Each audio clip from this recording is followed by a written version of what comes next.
Muy bien, grabación proceso. Shabbat Shalom, Javerim, a todos los que están aquí hasta ahora conectados y a todos los que nos vayan a ver en diferido también, como siempre lo decimos, que ese Shalom que sobrepasa todo entendimiento nos llene siempre, ¿no? Sobre todo en este día Shabbat para fortalecernos para toda la semana. Vamos a ir directo al grano. Ya saben que hemos llegado a la frontera de la mitzvah 170. Hemos estado hablando que los levitas no debían tener parte y recuerden que la idea general que hemos estado viendo, y sinceramente yo estoy aprendiendo mucho en ello, en el ejercicio de compartir, estoy viendo definitivamente el fondo, ¿no? El fondo de las mitzvot dadas a los levitas, y estamos haciendo entonces el paralelo con lo que es el sacerdocio, en nuestro caso, el estado de libertad que nos ha dado Mashiach. Y efectivamente, pues en la última oportunidad hablamos un poco de este tema de los bienes y las pertenencias materiales y toda esta cuestión. Ok.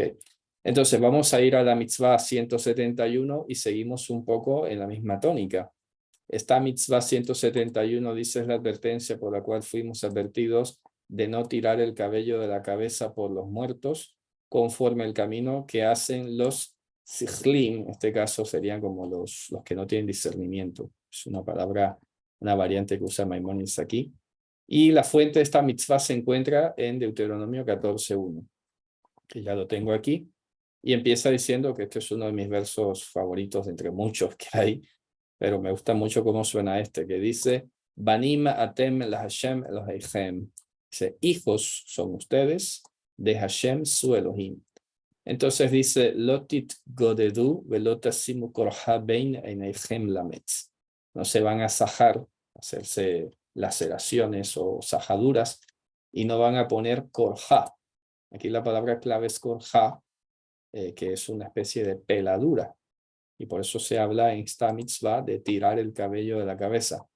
Y sí, efectivamente esto se repite en Levítico 21:5. Lo yikreja korja berosham. O lo yikreju, según como se lea. Lo yikreju korja berosham. Creo que hay un error ortográfico aquí. Dice, ellos no se harán korja, o sea, peladura. La palabra korja tiene que ver con peladura. Y sí, en este caso, por ejemplo, estuve revisando aquí en nuestra concordancia estrella, fuera de la Torá, si era posible sustentar que la corja o la peladura o tirarse el cabello era algo asociado realmente al lamento, a una pérdida o lo que sea. Y sí, efectivamente, vamos a ver, por ejemplo, varios pasajes de Isaías, sobre todo. Isaías, por ejemplo, capítulo 3, versículo 24. Ustedes pueden ir checando por ahí o anotando si quieren. Y efectivamente ahí tenemos la palabra korja, y en el contexto efectivamente de una cosa muy catastrófica, ¿no?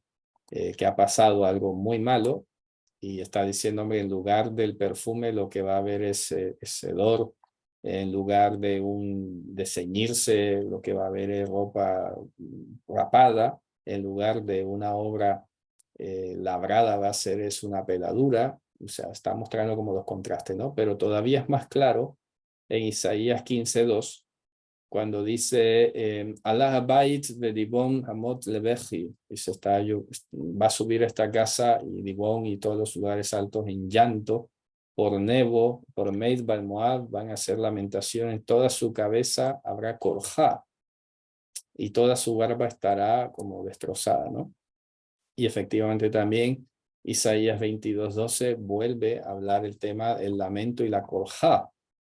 Y así sucesivamente. También Jeremías 47:5 habla, dice que viene la corja a Gaza y se va a quedar en silencio Ashkelon, el resto de su valle, hasta cuándo van a estarse sajando. Es una expresión, repito, muy típica de los duelos, muy típica de las naciones cuando hacían lamentación. Entonces, volvemos al tema. A ver, es aquí donde es importante ver cómo funciona, ¿no? Porque esta mitzvah ya no es que esté hablando específicamente de los sacerdotes. Aquí acierta muy bien Maimónides al decir, en la cual nosotros hemos sido advertidos, no solo ya los levitas, porque en los mandamientos anteriores hemos estado hablando de toda la tribu de Leví, por ejemplo, toda la tribu de Leví, o si no, el Cohen Gadol, el Cohen Gadol. En cambio, aquí en la 171 está hablando de nosotros. Entonces, sí, efectivamente está hablando literalmente de no arrancarnos el cabello por muerto, pero también tenemos evidentemente que ver el fondo.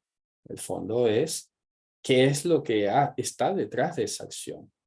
Estamos hablando de un dolor profundo, repito, que es el que se muera una persona, un familiar.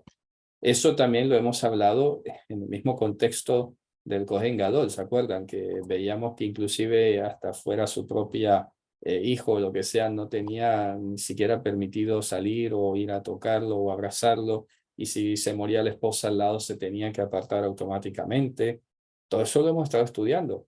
Entonces aquí nos damos cuenta que hay como ciertas mitzvot que van más allá del campo de los Kohanim, de los libres entre los libres, y se van conectando con el resto del pueblo.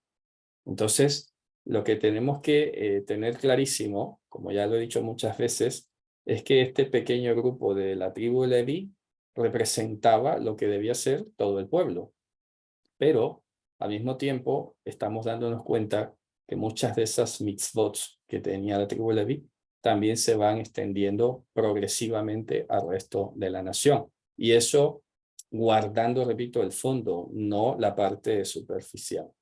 Porque, bueno, a esta altura diría yo que a ninguno de nosotros se nos va a ocurrir arrancarse los cabellos por el dolor, digo yo. Pero resulta que, como Dios sabe que somos tan diferentes, y yo no puedo hablar partiendo de lo normal, que uno diga normal, cada quien tiene su traza de normalidad, pero Dios sí sabe, ¿no? Entonces, de repente, ninguno de los que estamos aquí nos imaginamos arrancándonos los cabellos por un muerto, pero de pronto un familiar tuyo sí, un hermano de otro lugar sí, y entonces te vas a acordar de este mandamiento y vas a decir dentro de ti, sabes que Dios tenía razón, y ahora entiendo por qué lo dice. Y esto es algo que también es importante que todos tengamos presente. Muchas mitzvot, tal vez ni siquiera nos veamos nosotros, como una vez lo dije, bueno, a mí me da igual que digan prohibido fumar, prohibido beber, prohibido qué cosa, porque a mí nunca me ha pasado por la mente eso. Pero la mitzvah tiene que estar ahí. Obviamente, porque no soy yo solo en el mundo, y hay cualquier cantidad de personas, ¿no? Y es importante que se sepa que ahí no se puede o que esto no se debe. Entonces, con esa comparación digo lo mismo. Puede ser que a ninguno de nosotros aquí nos pase por la cabeza arrancarnos los cabellos literalmente, pero puede ser que a alguien conocido, a alguien cercano, sí. Y aquí está la mitzvah, entonces, para apoyarnos en la escritura y mostrarle a esa persona que se vea sumergida en un dolor de estos y decirle, stop, tienes que parar, esto no puede ser. Y esto es importante porque aquí estamos hablando de muertos, pero hablar de muerto es una palabra representativa. Aquí tenemos que hablar, repito, de todas las circunstancias que se comparen con ello. Porque, a ver, por ejemplo, en la Biblia no te habla específicamente o tan a menudo de lo que es el estrés o lo que es una depresión.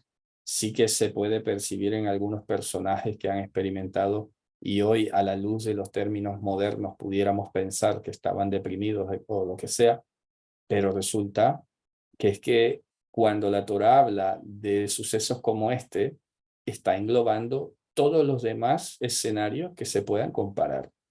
La pérdida, repito, de una persona cercana, un familiar, un amigo, representa el máximo dolor que puede de pronto experimentar una persona. Pero eso no significa que si no se ha muerto nadie, tal vez no está experimentando ese nivel de dolor. Seguro que sí. De pronto una persona deprimida o que le ha ido mal en el trabajo o que ha perdido todo, puede estar sintiendo una pérdida comparable con la de una persona fallecida.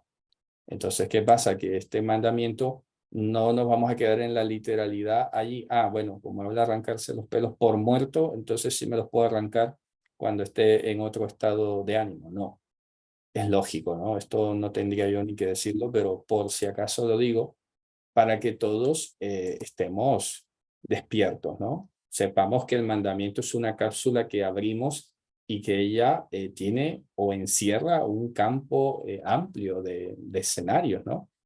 Entonces, volviendo al tema, una vez más estamos aprendiendo una gran lección. yo no puedo hacerme daño, ni físico, ni mucho menos emocional, por una pérdida. Así es como sonaría a nivel general. Tenemos que poner un límite a eso, porque es que, repito, las pérdidas, cualquiera que sea, de cualquier nivel, cada persona lo vive o sufre de una manera, eh, nos hace, es como una especie de lubricante para la pérdida de la conciencia. Entonces hay que hacer un stop, porque cuando ya, por eso aquí es importante que estemos también en conexión, que estemos preguntando, que estemos no aislados, ¿ok? Porque qué pasa que en España, por ejemplo, para los que no viven aquí, o de pronto no se han enterado, en este mes han matado, no sé, 7 mujeres en diferentes lugares de España, producidos por unos eventos mentales perturbadores. Pero yo siempre me pregunto, ¿y dónde están los familiares? ¿Dónde están los amigos de estas personas? ¿Por qué está en esa situación? ¿Qué ha pasado ahí? ¿Sabes? No puede ser. Tenemos que ver la manera de contactar con la realidad y preservar nuestra integridad física y mental porque este mundo se está enloqueciendo. Sinceramente, yo no sé qué será, pero las cosas están muy complicadas. Entonces, pues hay que hablar, hay que conversar, hay que abrirse, que antes lo he dicho también, pero bueno, ya que estamos pasando por aquí, y por las cosas que están pasando. Aquí dice Alejandra Lora, eso está pasando en República Dominicana, también se hacen daños ellos a los hijos de la mujer. Sí, es una cosa muy tremenda. Aquí, sinceramente, lo he hablado mucho con mi esposa. Nunca he visto tantos padres matando a sus hijos como aquí en España, sinceramente. Yo no sé si es que en otros países no se dicen las noticias de estas cosas, pero yo en muchísimos años que estuve allí en América, nunca escuché el nivel que hay aquí, que llevo 4 años, pero es que he escuchado un montón de historias muy fuertes, ¿no? Digo, vaya, no sé, esto es muy raro, no puede ser. Entonces, estamos hablando de nosotros, pero bien apunta o tomo lo que comenta allí la hermana, que también eso implica los tuyos. No solamente arrancarte los pelos tú de la cabeza, es verdad que a veces no te haces daño tú, pero lo paga tu hijo. Entonces, eso también hay que cuidarlo, ¿no? Porque es impresionante. A veces, por ejemplo, un hombre o una mujer paga su frustración con los hijos. Y eso tiene una figura psicológica, porque el hijo, por ejemplo, te puede estar recordando tus malas decisiones, tus fracasos, tus cosas, y de repente expresas todo ese odio hacia la otra persona que está ahí sin hacerte nada, ¿no? Entonces, hay que cuidar de no arrancarse los cabellos. Fíjate qué interesante. No solamente tú, sino a los que te rodean. Muy importante. Y aquí está diciendo por una pérdida. Pero ¿qué dice además el mandamiento? Porque, y aquí viene la explicación que es lo más maravilloso, porque tú eres pueblo santo para Hashem tu Elohim. Am kadosh atal Hashem Eloheicha. Pero además de eso te lo recuerda. Ubeja bahar Hashem liyot lo leam sgula. Y a ti o en ti ha hecho elección Hashem tu Elohim para que seas un pueblo prototipo además. Pueblo prototipo. Conformado Mikol Ha'amim Asher al Bnei Hadamah, de todos los pueblos que están sobre la faz de este suelo. Entonces recordemos estas 3 cosas. Tú tienes en los momentos difíciles que recordar, yo soy pueblo santo de Hashem. Nunca te dejes pasar por la mente, es que yo ahora mismo en estos momentos no soy pueblo porque me estoy portando mal. No, soy pueblo aunque me esté portando mal.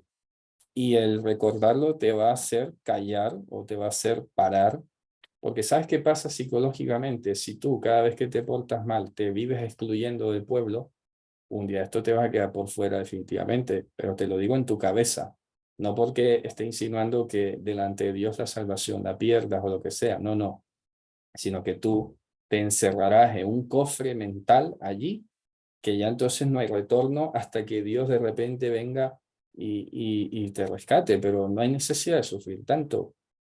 Pero si es que aquí la escritura te lo está diciendo, tienes que recordar que tú eres pueblo santo, distinguido para Hashem, y tienes que recordar que Él te ha elegido para que seas pueblo prototipo. Estas cosas se recuerdan, se mencionan constantemente en la cabeza. Esto hay que decirlo, tenemos que proferirlo inclusive con nuestra boca, repetirlo. Por eso dice repetirá estas cosas, ¿no? Cuando vayas por el camino. ¿Por qué? Porque En la carne, ya lo dice la carta a los romanos, no quiere ni puede por sí misma sujetarse a la voluntad de Dios. Entonces estas son cosas que, por ejemplo, lo traigo a colación, la teoría, digamos, de la programación neurolingüística, ellos conocen esto y lo aplican y les funciona, pero no es un descubrimiento de ellos. Eso ya está en la Torá. Tienes que estar recordando constantemente, aunque no te sientas digno. Porque al fin y al cabo, será Dios el que tenga que juzgar al final. Pero tú te mantienes anclado a la promesa. El apóstol Pablo decía, trato de agarrar aquello que ya me ha agarrado a mí. Allá usa el verbo asir, que es agarrar, pero soy un poco raro, ¿no? Voy a agarrar aquello que ya me ha agarrado a mí. Entonces, luego le dice a Timoteo, dile a los ricos de este mundo que sean buenos ahora, que echen mano de la vida eterna. Pues eso, hay que echar mano a la vida eterna. ¿Y cómo se echa mano a la vida eterna? Recordando y manteniendo firme la profesión de la esperanza. Dios me ha llamado a ser pueblo santo. Estoy enojado, estoy triste, estoy lo que sea. Sí, pero soy pueblo santo. Y lo soy porque Dios es el que lo ha dicho, no porque yo me lo esté inventando.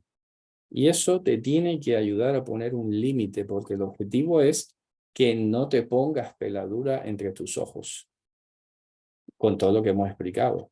No solo lo literal, sino el hecho de transmitir ese grado de desprecio hacia los que te rodean, ese grado de violencia, ese grado de frustración, porque aquí lo estamos viendo es eso. ¿Por qué una persona se hace daño? A ver, ¿por qué el que se suicida? Dime tú. Está expresando cierto desprecio, pero no, ni siquiera de pronto él mismo, sino el desprecio que ha percibido de todos los que le rodean, lo codifica de una manera, se le hace una distorsión ahí en su cabeza y termina pensando que, bueno, que nadie lo quiere y es mejor que se vaya del mundo.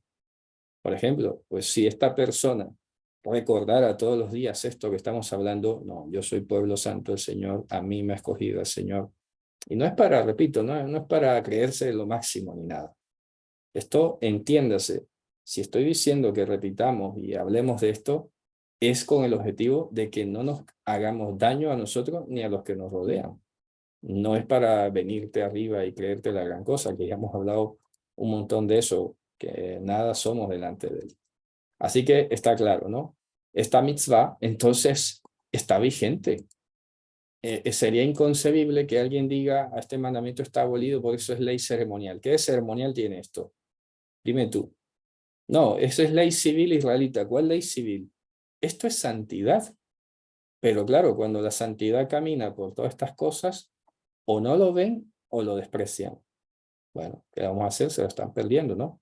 Pero óigase bien, igual tenemos que saber que si nosotros se nos ha concedido verlo, entenderlo, será también para ayudarlos, porque definitivamente hay un momento en el que los recursos que ofrece la cristiandad que tanto ha despreciado la Torá no son suficientes para arreglar estos líos. Pero bueno, a nosotros se nos ha concedido estos recursos, pues lo vamos a ayudar. Y a través de ese ejemplo de ayuda les vamos a mostrar que la Torá sí es útil, que es lo que siempre ha dicho la Escritura. Es útil para corregir, para instruir, para redarguir, para que se den cuenta que no hay nada que hacer continuando con el desprecio con la Torá. De ahí no se saca nada bueno. Despreciando la Torá no vas a ninguna parte. Porque mientras estás bien, todo se reduce a ética y a moral. ¿Me explico? Cuando las cosas van muy bien, pues bueno, enseñas ética, enseñas moral, buenas costumbres. Cuando hay líos es cuando no saben qué hacer. Y es aquí lo que estamos tratando de aprender. La Torá, si se fijan, en cierto modo voy a echar eco de las palabras del apóstol Pablo, ¿no? Pablo, creo que es en 1 Timoteo o algo así, le dice, hombre, la Torá, vista desde un ángulo, se dio para el homicida, para el que hace lo malo. Entonces hago la equiparación y digo, si en este caso te das cuenta, la Torá también, si la enfocamos, está dada más para enfrentar las cosas negativas que en realidad en lo que tiene que ver con lo bueno, porque ya lo bueno entre comillas lo sabemos, pero el problema es definitivamente lo vamos a encontrar es cuando nos enfrentamos a lo negativo, a lo malo y no sabemos qué hacer. Pues ahí donde está la Torá diciendo, mira, aquí estoy yo y no me usas. Pero bueno, Baruch Hashem que la estamos intentando usarla, aprendiendo a conocerla, ¿no? Bien, pasemos entonces a la mitzvah 172. Dice, es la advertencia por la cual hemos sido advertidos todos de no comer, Baruch Hashem, esta mitzvah que ha sido tan despreciada y burlada. El Señor vigila su palabra, ¿no? Hemos sido advertidos de no comer behemat mea, behayat mea, animales que sean tamé. Ya lo hemos hablado, Deuteronomio 14, del 5 al 6. Dice, etse lo tochlu mimalei agera. De esto ciertamente no vas a comer de los que son rumiantes, etcétera. Y te especifica algunos cuantos animales, que si el camello, que si el cerdo, que si ¿cómo se dice esto? La liebre, y el shafán, que es un tipo de animal que es como el pariente ancestral de los conejos, pero tiene otro nombre, el shafán. Es un animal, de hecho, originario de aquí de España. Entonces, digo que se ve mucho aquí, no originario, pero que se ve mucho aquí, corrijo. Entonces, ¿qué leemos a continuación? Dice, pero el resto de los animales que son tamé no viene, digamos, tan especificado, pero es lo que se dice, y cualquier animal que sea de pezuñas o de cascos partidos, etcétera, etcétera, y que cumpla el reglamento de ser rumiante, a esos comerás. O sea, simplemente, pues hay que dirigirse con estas dos directrices para saber qué podemos comer y qué no podemos comer. Con esto aprovecho para responder algo que a veces se me ha preguntado, ¿no? De cuando en cuando, y es que si el pato, que si el ganso, que si estas aves que no sabemos a veces si sí o si no. La regla general siempre ha sido que solo las aves que están ahí especificadas por sus géneros, que lo pone claramente, esas no se comen. Entonces habla del cuerpo, habla del avestruz, habla del águila, etcétera, etcétera. No se menciona el pato, ni el ganso, ni el gallo, ni la gallina, pues obviamente que se pueden comer. Ya está. Ahora, a esto cabe decir que no solamente, y recuerden que esto ya es un caso muy trillado, no solamente se refiere ahora al tema de los animales tamé, porque ya eso está clarísimo, pero a veces se nos puede perder del panorama precisamente que el concepto de alimento tiene que cumplir las siguientes normas. Primero, obviamente, vamos a decir, alimento en la Torá, tiene que cumplir dos condiciones. Una, cumplir las condiciones de Tahor como tal, y dos, no estar dedicado a otra deidad. Esas son las dos grandes condiciones para nosotros a lo que le llamamos alimento. Por lo tanto, hay que tener y hay que acostumbrar un poco el léxico porque por esta definición, todo lo que sea tamé o nada de lo que sea tamé es alimento. Que la gente lo coma no lo hace alimento. Comestible por los gentiles, bueno, esa sería una forma muy correcta de decirlo, ¿no? Los gentiles comen eso, comida de gentiles, comida de, bueno, de los que no conocen la Torá, así sucesivamente. Porque claro, por ejemplo, esto es lo que a veces yo no dejo de lamentar, pero bueno, Dios es el que conoce a los suyos y es el que responde por sus siervos que ha llamado, ¿no? Pero es lo que a veces lamento, que tanta insistencia en contra de la Torá y muchas personas tal vez si recibieran una buena educación dejarían de comer estas cosas. Y se los digo por un testimonio privado, les voy a decir, en mi trabajo, cuando enseño este tema, me he dado cuenta que muchas personas que creo yo, asumo, me da la impresión que no son creyentes, me han dicho luego por aparte, ¿sabes qué? Ahora he entendido este tema y me he propuesto no comer más estas cosas. A mí me da una alegría tan impresionante y yo digo, vaya, ¿será que entonces si replicamos esto con nuestros hermanos y lo hacemos no desde lo que ellos perciben como fanatismo, ni judaísmo, ni nada, no, normal, tranquilo, con la escritura? Oye, ¿será que poco a poco irán entendiendo? Yo no pierdo la esperanza. Yo sinceramente no pierdo la esperanza. Yo creo todavía que una buena enseñanza con tiempo, y eso sí, Dios mediante, ¿no? Pero creo que la persona creyente de verdad llega al punto en que empieza a ver estas cosas, ¿sabes? Lo que pasa es que hay que tener paciencia, pero que está clarísimo que para nosotros alimento es esto. ¿Por qué lo digo? Que esta segunda condición a veces la pasamos o de pronto no está tan recordada, pero por ejemplo, por estos días que ya pasaron, menos mal que ya pasaron, pero por todos los que vendrán, ya saben, ¿no? Vienen festividades de los pueblos, vienen festividades de las naciones, etcétera, etcétera. Y entonces, pues, de repente te traen algo con motivo de una deidad de estas y pues ya tienes que saber, claro que no. Ah, pero es pollo, no pasa nada si es pollo o es pavo, es que no lo puedes comer porque está dedicado a otra deidad. Así de sencillo. Cuando tú haces el ejercicio, mira qué interesante, te estás haciendo bien a ti y aunque no parezca, le estás haciendo bien a la persona. Ahora que de momento se disgusta, se enoja, no lo entiende, sí, pero le estás haciendo un bien.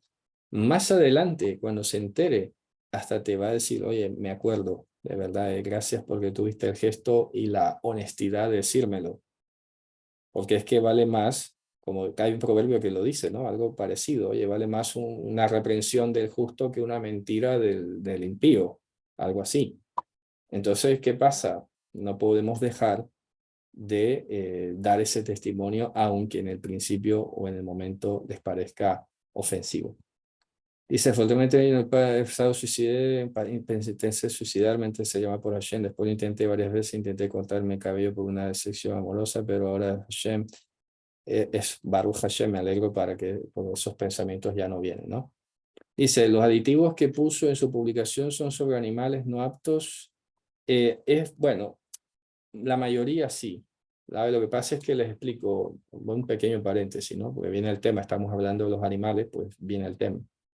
A ver, sí, muchos de estos aditivos, lo que ocurre es que no tenemos la certeza de qué animal los sacan, pero ya conociendo un poco la empresa o la industria alimentaria o la fábrica de comestibles, sabemos que les dan mucha preferencia a los que les salen más baratos criar. Entonces el cerdo es un animal que está muy presente. Se utiliza desde el pelo hasta el hueso, o sea, todo, todo, absolutamente todo. A mí me sorprendió descubrir, por ejemplo, que el aditivo E904, creo que es, bueno, 912, se usa pelo de cerdo para enriquecer la harina de trigo o la harina de maíz. Y yo, ¿esto qué es? Imagínate, ¿cómo puede ser eso, no? Y uno no se lo imagina. Luego utilizan un vómito de gusano asiático para fabricar la cera con la que cubren las frutas. Dice, ¿en serio? Claro, yo me acuerdo hace mucho tiempo había visto un experimento que ponían agua caliente en la fruta y se le cae toda esa cera que hace que la fruta se vea brillante y bonita y tal. Pues a partir de ahora o la lavas bien y mira que no tenga cera o mejor la pelas y ya está. Porque seguramente, muy seguramente, tiene esos aditivos que provienen de animales que no son permitidos. ¿Ok? Entonces sí, confirmo esa lista y por eso publiqué la página original completa para que, como ya lo dije en la publicación, aquí en Europa, sinceramente, de todos los productos que nosotros compramos aquí en la casa, sinceramente, vamos, hemos tenido que dejar como uno, dos, tres, alguna cosilla nomás, porque aquí, bueno, la verdad es que se preserva mucho, se cuida mucho, o yo no sé si en particular aquí donde vivimos, no lo sé, pero la verdad que son en general bastante bien los productos, ¿no? Pero claro, luego me he dado cuenta que si comparas con Estados Unidos, con Sudamérica, lo que sea, de repente hay otro montón de aditivos que no deberían comerse y que la persona ni se entera, como acaba de decir aquí la hermana. ¿Cuántos de pronto sabíamos de esto? Yo les confieso, en veintitantos años, no me había planteado, sino hasta desde el año pasado que empezó un poco el tema, o antes pasado, empezaron a surgir estas cuestiones, cosas así de, vaya, este es un tema que no había estudiado nunca.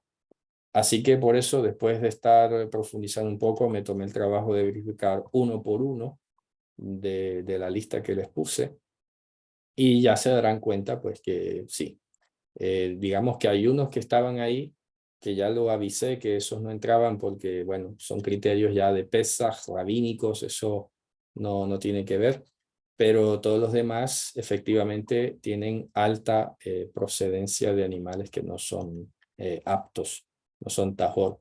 Por eso hay que prestarle mucha atención a la lista, ¿ok? Ahí está en el Facebook. Yo creo que la mayoría de los que están aquí ya están en Facebook. Si no están, bueno, no sé, búsquenlo allí o yo voy a tratar de poner la publicación en YouTube para que también esté disponible en el canal, ¿no? Ok, el atún se puede comer. A ver, parece que no todos los atunes son aptos. Hay que especificar o hay que revisar bien, porque ya saben, hay, según que parece, hay como especies o cosas. Eso es un mundo, sinceramente. La taxonomía animal es una cosa impresionante. Tengo entendido que no todos los atunes son aptos. Ok, entonces hay que verificar. Sobre todo creo que el atún apto es el aleta amarilla, algo así. Es una subespecie o algo por el estilo. Ok, permítame un segundo. Voy a tratar de buscar aquí si sale algún resultado sobre el tema. Vamos a ver.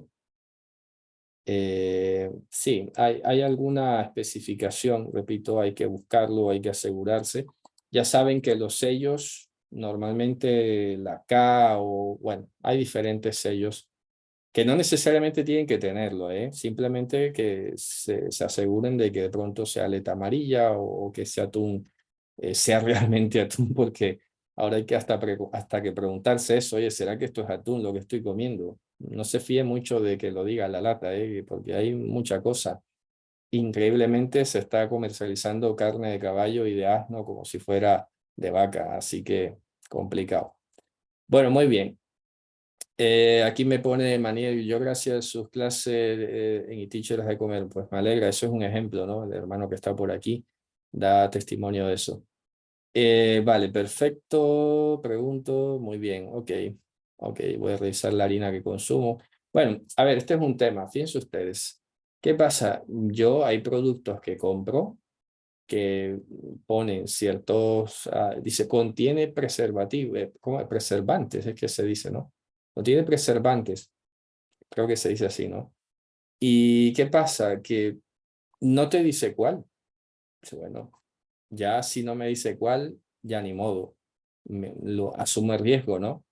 Entonces, a veces hay que checar, tal vez no aparece en la E, pero de repente te pone el nombre, esos nombres muy difíciles.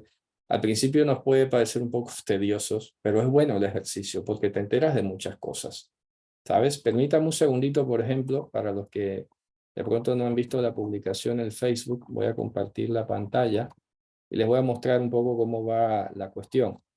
Porque esto, sinceramente, no se imaginan ustedes cómo nos están destruyendo el intestino, nos están destruyendo, vamos, el cuerpo. De esto nadie te habla, ni te hace vídeos, ni nada, ¿no? Pero bueno, aquí estamos hablando del tema, porque la Torá sí nos invita a hablar del tema. Miren, les voy a mostrar, por ejemplo, aquí. Fíjense ustedes esta página, igual les voy a poner el link, por si lo quieren tener a la mano. Entonces, por ejemplo, E100, de repente no te sale E100, pero de repente te dice curcumin, turmeric, etc. Entonces aquí te va diciendo si es kosher, o por ejemplo aquí, excepto Pesach, de repente no es que no sea kosher ni siquiera, sino que de pronto no cumple el criterio rabínico para Pesach. Bueno, esto ya se puede prescindir, pero hay que asegurarse. ¿Cómo se asegura? Bueno, tú buscas E101, por ejemplo, haces este ejercicio que voy a hacer aquí en pantalla. Permítame un segundito porque, bueno, de eso se trata, ¿no? De aprender a usar las herramientas. Vamos a ver, miren lo que se hace. Tú vas a tomar ese aditivo de la lista, lo pones en internet y te pone aquí y buscas cualquier página de estas y lees. Hay que dedicarse a leer. Entonces, por ejemplo, en esta página que es bastante ordenada, me gusta mucho la presentación, te pone el aditivo, te dice la descripción, colorante natural o sintético, se puede obtener por diversas fuentes naturales como la leche, el queso, el hígado, la carne, las verduras, hojas verdes o legumbres, aunque de manera industrial se extrae por medio de biosíntesis de hongos, levaduras o bacterias. Bueno, en principio esto no es que esté prohibido, el 101, ¿sabes? Ahora, que como ya se dan cuenta, al hablar de Pesaj, al hablar de la rigidez rabínica, de qué consideran ellos leudado, levadura, no levadura, entonces puede ser que para Pesaj dice, bueno, voy a verlo, voy a revisarlo, ¿no? Pero entonces, volviendo aquí a lo que estaba compartiendo, vamos a ver un segundito. En esta página ustedes pueden consultar todos los aditivos y ahí te va diciendo de qué está hecho. Vamos a ver uno que no sea kosher. Por ejemplo, la 120, este es muy famoso en muchos alimentos, en muchos productos, porque esto está hecho con la cochinilla, un insecto que no es apto, por ejemplo, y entonces se fabrica el color rojo natural.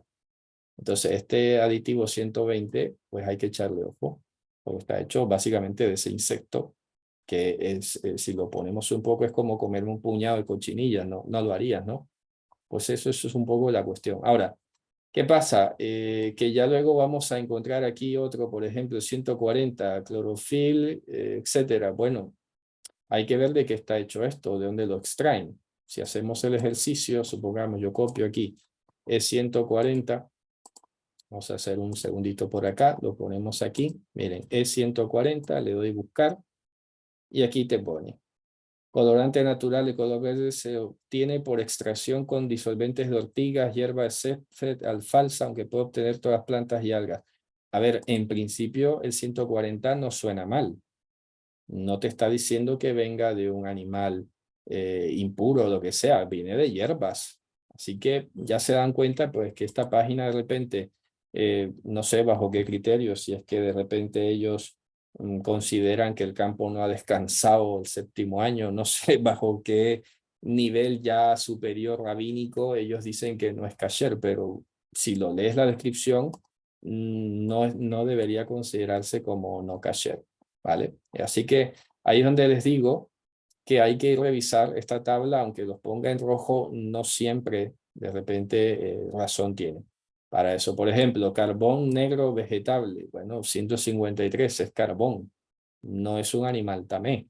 Aquí estamos viendo entonces de repente una restricción rabínica, más no una restricción bíblica. Sí es otra cosa.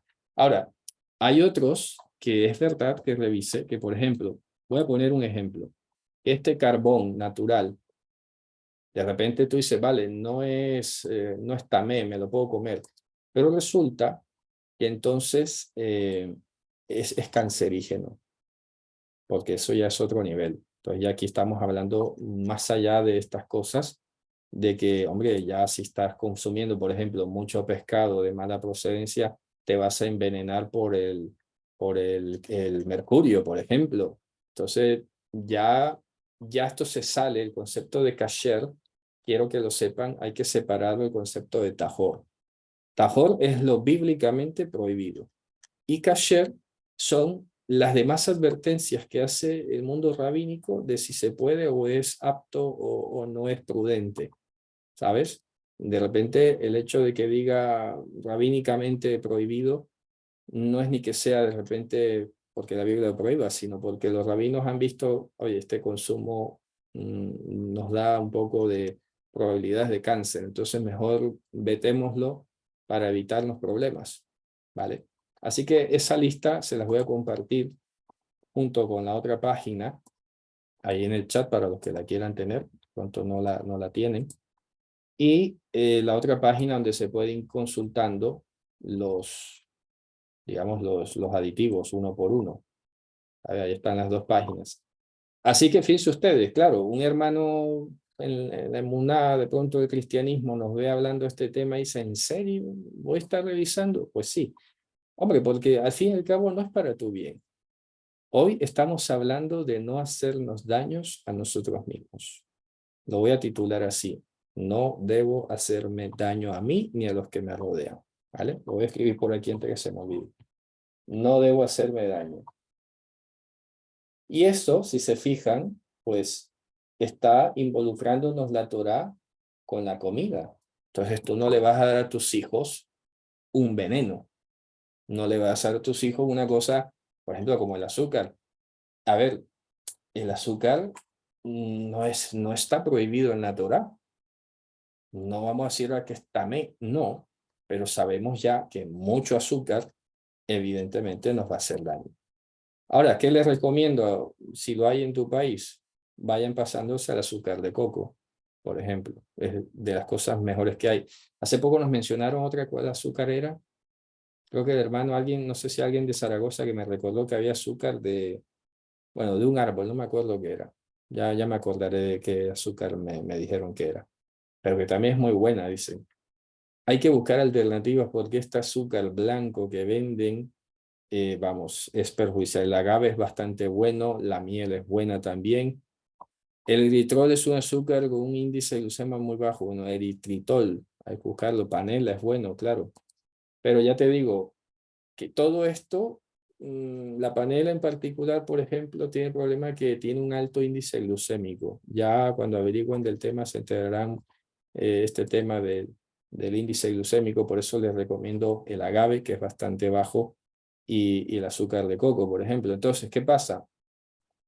Dice el azúcar Moonfruit, cheque, dice sello kosher. Sí, pero ojo, aquí voy.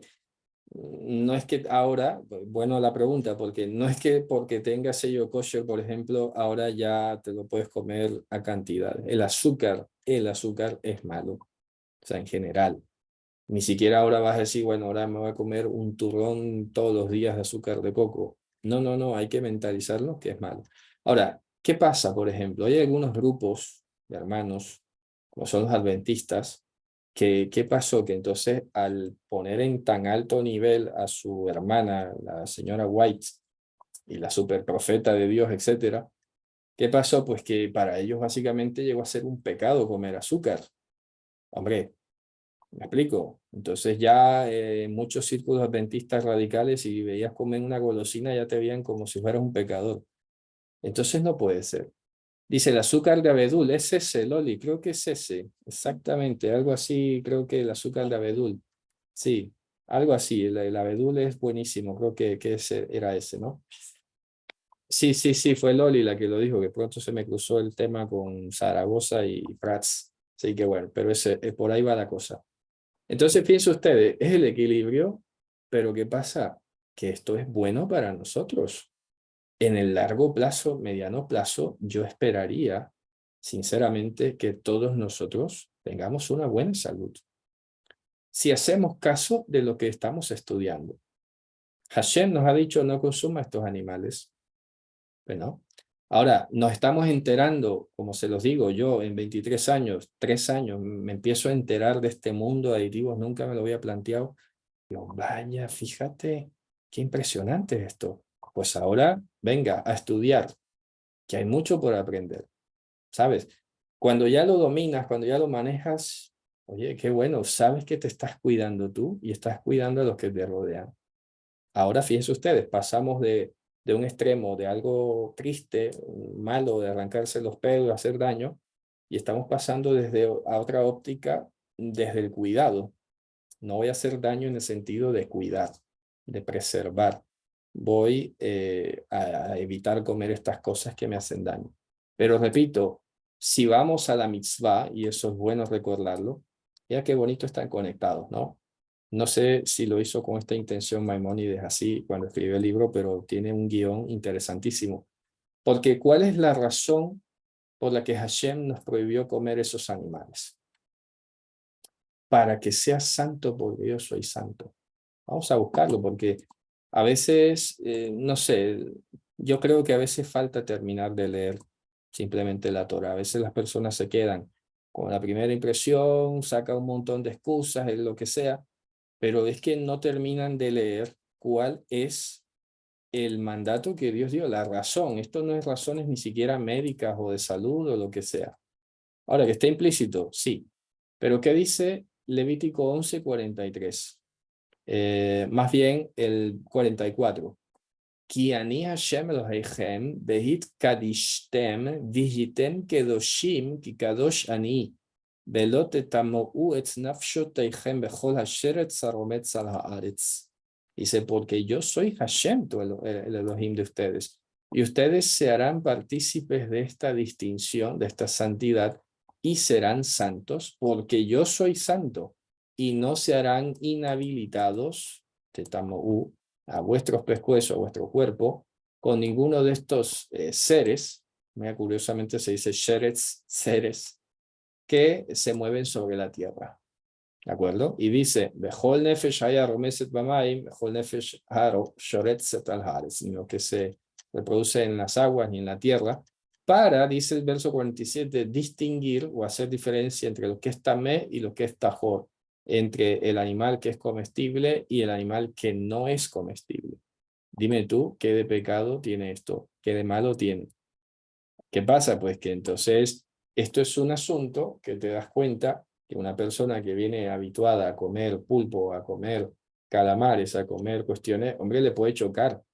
Como que puede ser que yo, en mi caso, por ejemplo, a pesar de que vivía antes en la orilla, casi a la orilla del río, a la orilla del mar, nunca, y eso es lo que me asombra, allá no era común, no sé si lo sé ahora, pero no es común comer pulpo, ni comer camarones, ni gambas, ni estas cosas. No sé por qué, si es que no salen ahí, qué sé yo, o son muy caros, no sé.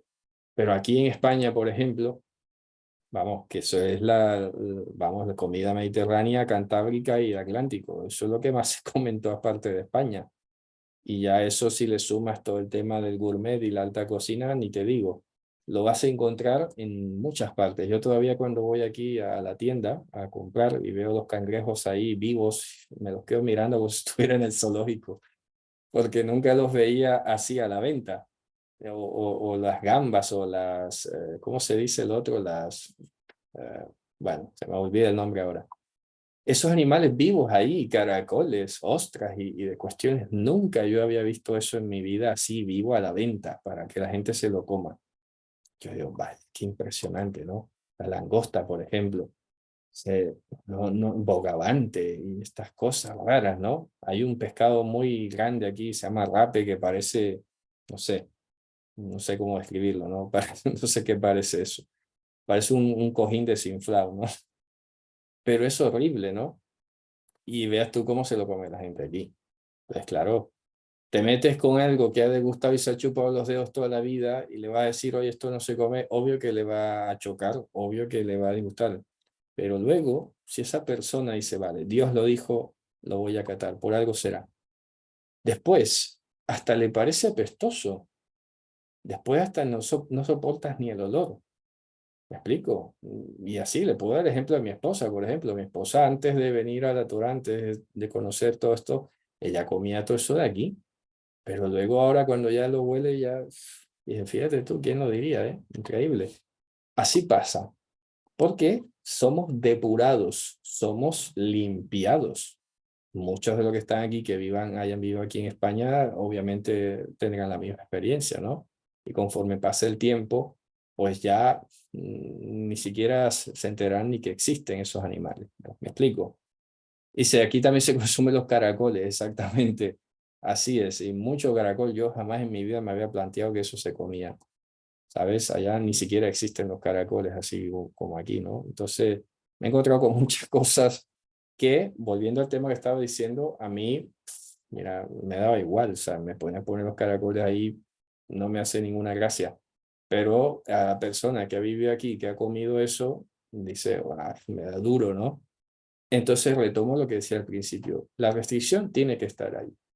Ah, que a mí nunca me ha gustado. Bueno, está bien, qué bueno que no te ha gustado y no tienes que lidiar con el desafío, con el entrenamiento. Ya te vendrá tu mandamiento.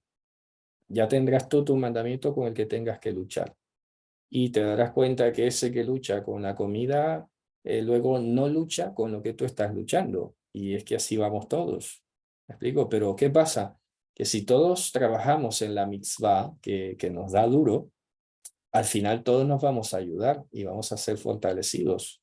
Y repito el tema, ni nos vamos a hacer daño a nosotros ni a los que nos rodean, que ese es el tema que hoy pienso yo pues que Hashem nos está poniendo delante de los ojos con este estudio programático y sin pensarlo, ¿eh?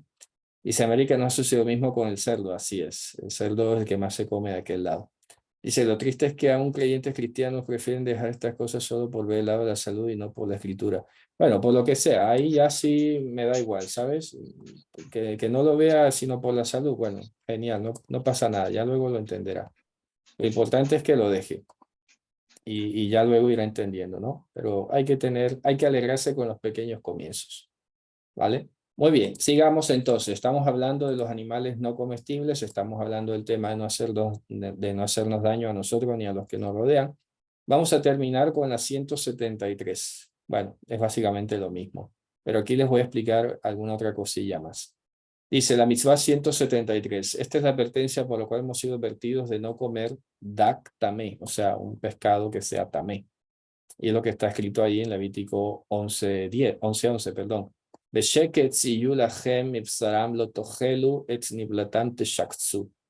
A ver, efectivamente, hay algo muy curioso en la escritura, y es que existen dos palabras para describir lo que no es alimento. Vamos a escribirlo aquí. Existen dos palabras para describir lo que no es alimento. Uno es tamé, que ya la conocemos casi todos, y otra es la palabra sheketz. La palabra es muy curiosa. A ver, les voy a mostrar, me va a tomar el tiempito de mostrarlo a través del texto bíblico para que ustedes lo vean, ¿no? Vamos a ver entonces aquí a Levítico, estamos viendo, ¿no? Levítico 11. ¿Qué pasa? Fíjense ustedes, aquí cuando está hablando de los animales, lo que son cuadrúpedos, lo que son terrestres, etcétera, se usa la palabra tamé. ¿Ok? Fíjense ustedes, ¿no? Estamos hablando de los animales terrestres más que todo. Luego vamos a ver a dónde más avanza la palabra tamé. Y aquí, fíjense ustedes, cambia el lenguaje, porque cuando el versículo 9 dice, a estos comerán de todo lo que esté en las aguas, todo lo que tenga aletas y escamas en las aguas, en los mares, en los arroyos, eso comerán. Dice el verso 10, pero todo lo que no tenga escamas y aletas en los mares, en los arroyos, de todo sheretz de las aguas. Sheretz es una palabra en hebreo difícil de traducir. Se refiere a los animales que parecen que no tienen esqueleto. Esto, repito, aquí que no venga la taxonomía moderna a querernos decir cosas. ¿Qué le vamos a hacer? La lengua hebrea es así. Shekets son todos esos animales que no parece que tuvieran esqueleto. Ya lo vamos a ver luego, por ejemplo, las ratas, qué sé yo, los peces, las culebras, se llaman sherets. Y dice que estos son shekets. Es muy curioso, siempre me llama mucho la atención cómo cambia la palabra. Sheketz se refiere a lo que es sheretz. Entonces dice el verso 11, sheketz serán para ustedes, su carne no comerán y sus cadáveres van a despreciar. Teshaktsu. Luego dice, todo lo que, lo repite, todo lo que no tenga escama de aleta es sheketz. Y luego dice el verso 13, y a estos van a declarar sheketz de los de las aves o seres alados. Dice, no serán comidos, shekets son. Si se fijan, aquí hay una cosa tremendísima. Y esto lo he hablado con un hermano que es, bueno, tiene una especialización en este tema ha estudiado el tema de la taxonomía y tal. Y me acuerdo mucho que hace algunos años me decía que le llamaba mucho la atención porque los peces y aves salían del agua en Génesis. Por ejemplo, si no se habían percatado, las aves en Génesis no salen de la tierra, salen del agua. Y aquí hay una cosa muy tremenda, porque entonces los peces y las aves no comestibles son llamados shekets. ¿Ok? ¿Por qué? Porque comparten, parece ser, esta estructura esquelética o cartilaginosa. Muy tremendo esto, y lo digo porque de pronto a alguien le interesa y profundice en el tema, pero tiene que saberlo, ¿no? Hay un lazo común entre los peces y las aves, o seres alados, voy a colocar aquí, alados, no comestibles, y es la palabra shekets. Para los demás se usa tamé, para todos los demás. Entonces vamos a seguir leyendo a ver qué más encontramos. Entonces, aquí se mencionan las aves, etcétera, etcétera. Y luego, versículo 20. Todos sheretz ha'of, o sea, todo este conjunto de animales que parecen invertebrados de las aves, que anda sobre 4 patas, es sheketz. O sea, está hablando de los insectos, ¿no? Luego dice, solamente estos podrás comer de todo sheretz ha'of, que anda sobre 4 patas, que tenga 2 patas adicionales para saltar. Luego te pone cuáles los que no se pueden comer, etcétera, etcétera. Y termina luego hablando, por ejemplo, ya les voy a decir dónde. Ustedes síganme si tienen la Biblia ahí en castellano. Por ejemplo, vamos a ver. Así, versículo 29. Dice, y este es para ustedes el tamé entre el sheretz que va rodando por la tierra. Y aquí comienza a hablar de sheretz, que son seres como invertebrados. Habla del topo, de la rata, de la tortuga, etcétera. Comienza a hablar del lagarto, en fin. Todos estos animales son tamé. Tamé. ¿De acuerdo? Dice, todo esto que se arrastra por ahí, que anda como reptiles, anfibios, etcétera, todo eso es tamé. Y entonces, si se fijan, aquí se alcanza a ver esa diferenciación entre estas dos palabras. Sheketz para lo que procede del agua y tamé para lo que procede de la tierra. Es una cosa impresionante, ¿sabes? Entonces, ¿qué ocurre? Que esto en castellano no se va a notar. En castellano simplemente te ponen inmundo, inmundo, no sé qué, abominación. No tiene nada que ver con eso. Aquí hay una ciencia detrás de todas estas cosas. Entonces, voy a poner la tabla aquí otra vez. Peces y aves o alados no comestibles se llaman shekets. Y animales terrestres no comestibles se llaman tamé. ¿Ok? Pero son dos palabras que apuntan a esto. Entonces, normalmente a los que son del género peces, aves, lo que sea, que son como invertebrados, repito, la palabra es sherets, y a los que normalmente son también terrestres, pero que parecen invertebrados, anfibios, reptiles, se les llama sherets también. Es una palabra que no se puede traducir, hay que entenderla. Entonces es tremendísimo, ¿no? Lo que la Torah está escondiendo allí. Hay unos patrones comunes, tal vez biológicos, genéticos, de tú a saber de su estructura genética, que Hashem nos está diciendo, eso es sheretz, pero además de ser sheretz, es sheketz, y este es tamé. Y estas son palabras buenas que aprender. Esto no es ahora judaizar, como hemos hablado al principio, ¿no? Antes de empezar. Esto no es judaizar, esto es aprender la escritura, es el lenguaje de la escritura. Porque no se puede traducir. Si yo pongo abominación, no es igual, no me conecta con las mismas cosas. ¿Me explico? Cuando, por ejemplo, si se fija en la visión de Pedro con el velo este, le mostró cuadrúpedos y reptiles. O sea que él vio las dos categorías, vio tamé y vio shekets. Y por eso cuando él entra a la casa de Cornelio, hace algún tipo de conexión. Y si ustedes saben cuán shekets es para un varón judío, cuán tamén, no sé ya en este caso con precisión qué palabra, pero me inclino a pensar que usó shekets.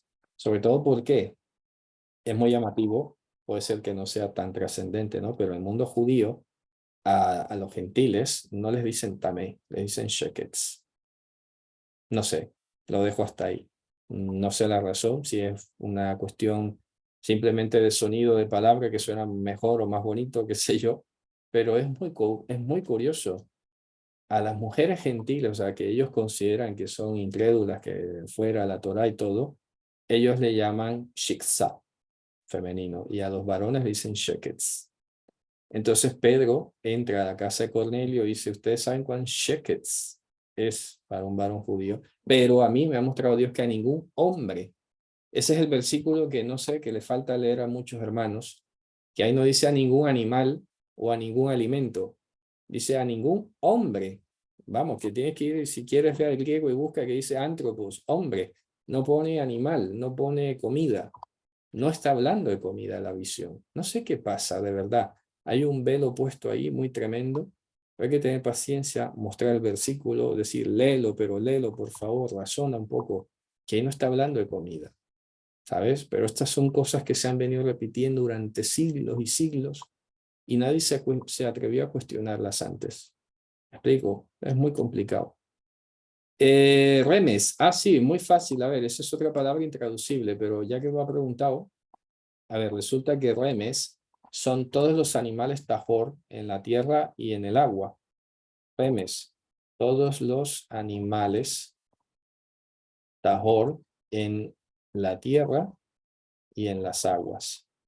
¿Okay? Por eso cuando Noah salió del arca le dijo, les he dado toda hierba y todo remes. No está hablando de reptiles. La verdad es que en mayoría de traducciones ha hecho un desastre, porque si tú vas a Génesis 9:3 dice, todo lo que se mueve te será por alimento. ¿Cómo que todo lo que se mueve? Vaya contradicción. Antes le ha mandado a diferenciar el animal tajor del tamé y luego le va a decir que todo lo que se mueve que se coma. No puede ser. Así que por eso es bueno aprender hebreo, porque estas cosas no te las va a solucionar una traducción. Hoy espero que quede claro el concepto de remes, el concepto de sheretz, y el concepto de tamé y el concepto de sheketz. Esto es vocabulario, no se puede traducir. Hay que entenderlo. Y ya está, y te acostumbras y lo usas y lo practicas a diario. Ves la langosta y dices, este es un sheretz, que es sheketz. Lo aprendes. Y ya está, no aprendemos a decir router, aprendemos a decir, no sé, Skype y no sé qué, que es inglés. Bueno, ahora aprendemos hebreo. Son palabras que son para nosotros, ¿sabes? Que es para nuestro bien.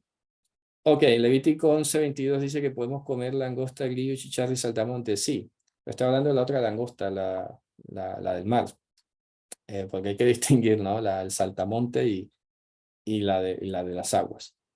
Sí, efectivamente. Bueno, y por último, aclaro, ya para despedirnos, como estamos hablando de animales y cosas, por ahí el otro día salió un señor de estos de Bacarí en Israel. Y bueno, no es por simplemente que entonces cuando una persona de estas dice algo, no sé por qué, no sé qué pasa, yo me pregunto, ¿no? Tiene un efecto viralizante impresionante que yo veo eso publicado en todos los muros, en todas las partes, y nadie se atreve a revisar y a cuestionar si eso es así. Entonces salió diciendo de que no era langosta o que no era, ¿qué fue lo que dijo? Sí, que no era langosta, sino algarrobo. Y se inventaron una historia que el algarrobo se llamaba langosta y tal. Verifiqué y no hay nada de eso, sinceramente. Ahora, la palabra que sale en griego tiene que ver con el insecto y no pasa nada. ¿Cuál es el problema si la langosta de insecto se puede comer? No pasa nada, ¿no? Pero entonces se inventan que el algarrobo, que comía algarrobo. A ver, de verdad, no puede ser. No hay ni una fuente que corrobore que esa palabra griega se utilizaba para llamar al algarrobo.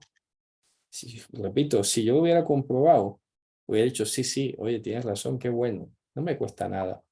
Pero ¿qué pasa? Que a veces estas personas, como están desde Israel y son guías turísticos y tal, entonces ya parece que están como en otro nivel por encima de cualquiera de los que no estamos allá. Y cuidado con eso, que hay que verificarlo, que no porque sea guía turístico ahora va a tener la última razón en las cosas. Hay que verificarlo todo. Y ya te digo que estas cosas tienen un efecto viralizante increíble. Pero bueno, espero que esto que hemos hablado hoy, repito la idea para terminar, no nos hagamos daño, ni por acción, ni por omisión.